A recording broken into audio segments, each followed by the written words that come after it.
Most people who've grown up in Western or predominantly Christian countries know at least the basics of the story of Adam and Eve. It's like the tortoise and the hare, a story we all know, even without a religious upbringing.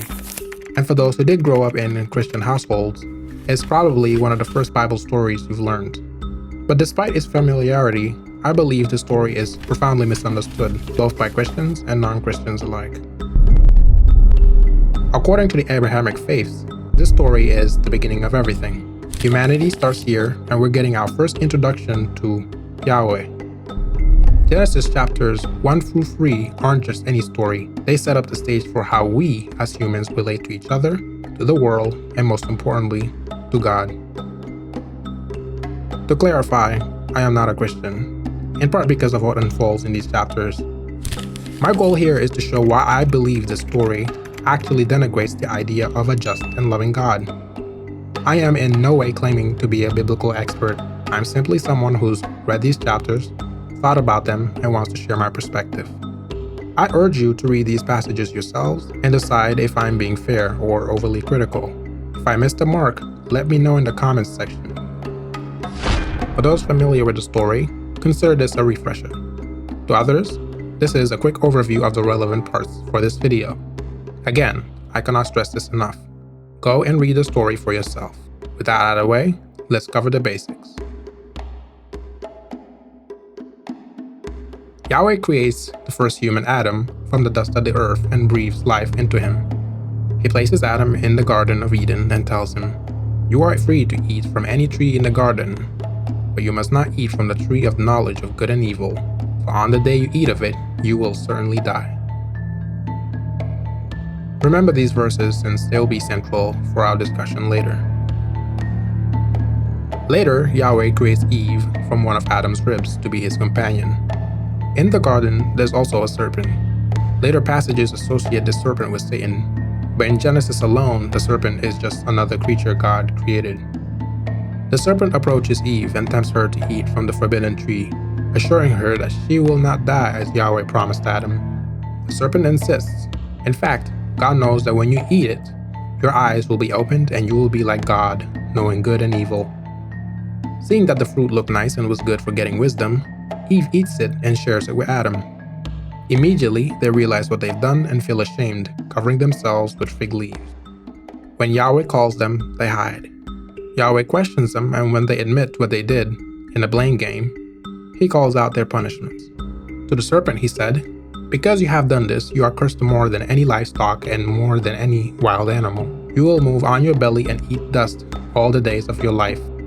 I will put hostility between you and women, and between your offspring and her offspring. He will strike your head and you will strike his heel." To Eve he said, "I will intensify your labor pains. You will bear children with painful effort. Your desire will be for your husband, yet he will rule over you." To Adam he says, "The ground is cursed because of you. You will eat from it by means of painful labor all the days of your life. It will produce thorns and thistles for you, and you will eat the plants of the field. You will eat bread by the sweat of your brow until you return to the ground, since you were taken from it. For you are dust, and you will return to dust." Finally, Yahweh banishes Adam and Eve from Eden to prevent them from eating from the tree of life. For Christians, this story is central to the concept of original sin, humanity's inherent fallen nature, which necessitates Jesus' role in salvation. Without this fall, Jesus' sacrifice at the cross is inherently useless. I argue that this story may actually be one of the strongest arguments against the idea of a perfectly just and loving God.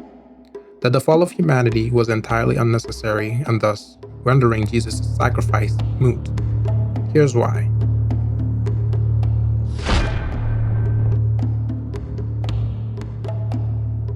The Abrahamic God is often described as omnipotent, omniscient, and omnibenevolent. In regards to his omnibenevolence, he is perfectly just and perfectly loving. Christians often refer to him as the Father who loves humans and wants them to enter into a relationship with him. The problem with this depiction is that the story of Adam and Eve, our first introduction to this God, is directly antithetical to this image in 4 major ways.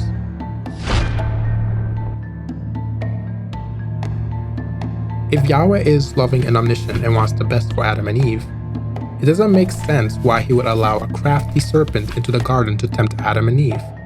The text does not clarify whether the serpent is Satan, but either way, Yahweh knowingly allowed a dangerous influence into an environment with two innocent beings. Wouldn't a loving parent prevent harmful people from being around their kids, especially if they are young and naive? Yahweh could have prevented the serpent from entering into the garden without infringing on Adam and Eve's free will, and yet he didn't. If for some reason Yahweh couldn't or wouldn't remove the serpent, he could have at least warned Adam and Eve about it. Like a good parent or teacher, Yahweh could have told them, hey, there might be beings out there who'll try to deceive you, but don't worry, I'll provide you with the information to be able to spot them and know when they want to harm you. But no, Yahweh didn't. He left Adam and Eve in the dark. This lack of guidance we see is directly at odds with the idea of a wise, caring God.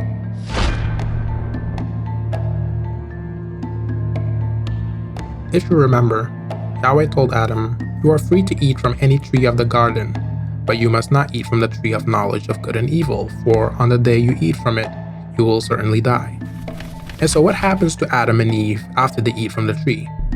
Yahweh curses them not only with eventual death, but also painful childbirth, gender subjugation, labor, and the same punishments for all future generations. Do you see what's happened here? Yahweh promised one thing as punishment, and then after the crime has been committed, added new punishments. In other words, he was deceitful. Now, I don't know about you, but if this is not injustice, I don't know what is. If Yahweh were truly a loving and just teacher, wouldn't he give them, Adam and Eve, a full picture of what the consequences of their actions would be?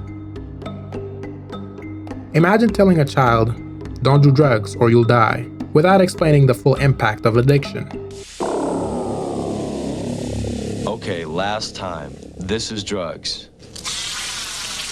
This is your brain on drugs. Any questions? It seems like Yahweh could have been far clearer, setting Adam and Eve up to make a fully informed decision, but instead he chose to be obscure, deceitful, and unjust.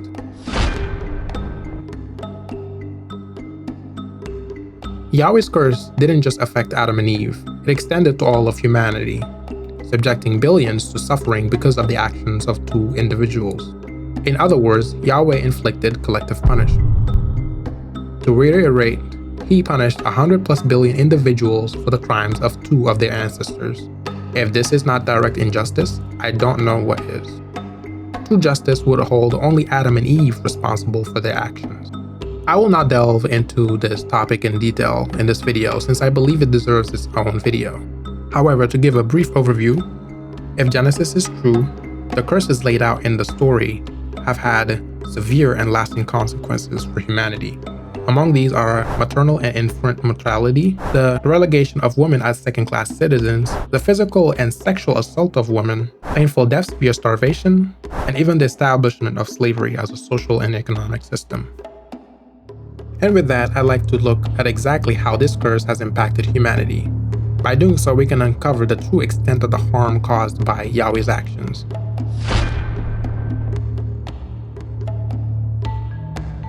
I will intensify your labor pains, and you will bear children with painful effort. Essentially, God condemns all women who bear children to endure one of the most excruciating experiences known to humans. In other words, torture. Historically, maternal mortality during childbirth was not uncommon, nor was the death of children before the age of 5. To provide some perspective, according to the US Centers for Disease Control and Prevention, CDC, at the beginning of the 20th century, for every 1,000 live births, 6 to 9 women in the United States died of pregnancy-related complications, and approximately 100 infants died before the age 1. Although this stat represents only one time and one place, it is not an anomaly. Historically, childbirth has always posed significant risks to mothers, and if the biblical worldview is correct, then Yahweh has condemned every woman to such pain and potential loss, all because of one woman's transgressions.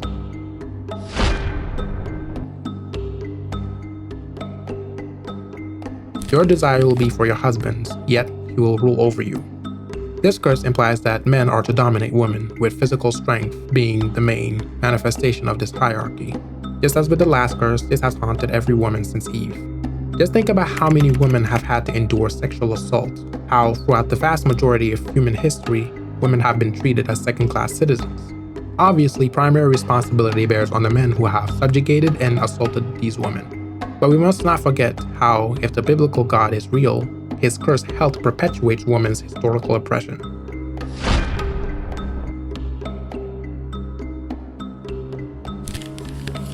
The ground is cursed because of you. You will eat from it by means of painful labor all the days of your life. It will produce thorns and thistles for you, and you will eat the plants of the field.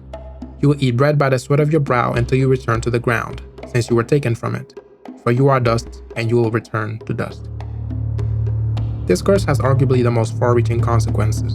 Here's a look at a few examples. Hunger and starvation. This curse essentially creates a world plagued by scarcity, whereas before Adam and Eve could freely eat in Eden, now they have to toil long and hard to acquire their own food. Now humanity must toil to produce food, introducing the risk of starvation. This struggle is evident in history where famines have affected every inhabited continent. Here are a few examples.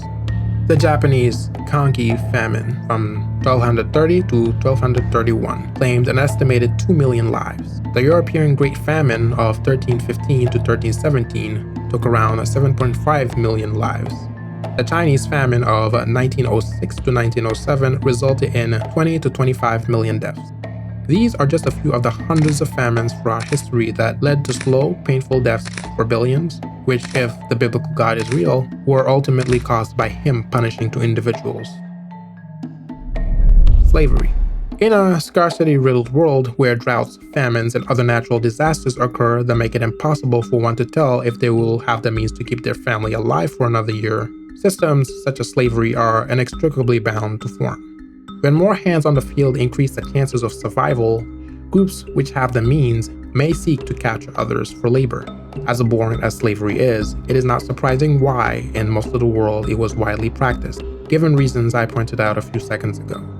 The main point here is that this institution would likely not have existed, or at the very least, to the scale that it did, without Yahweh's curse. To wrap it all up, in the story of Adam and Eve, Yahweh's actions, vague warnings, allowing harmful influences, neglecting to prepare to humans, and imposing disproportionate collective punishment don't align with the qualities of a loving and just deity. A truly omnibenevolent God would have handled this with compassion, transparency, and fairness. Instead, the actions of Genesis seem more like arbitrary control than a reflection of divine justice.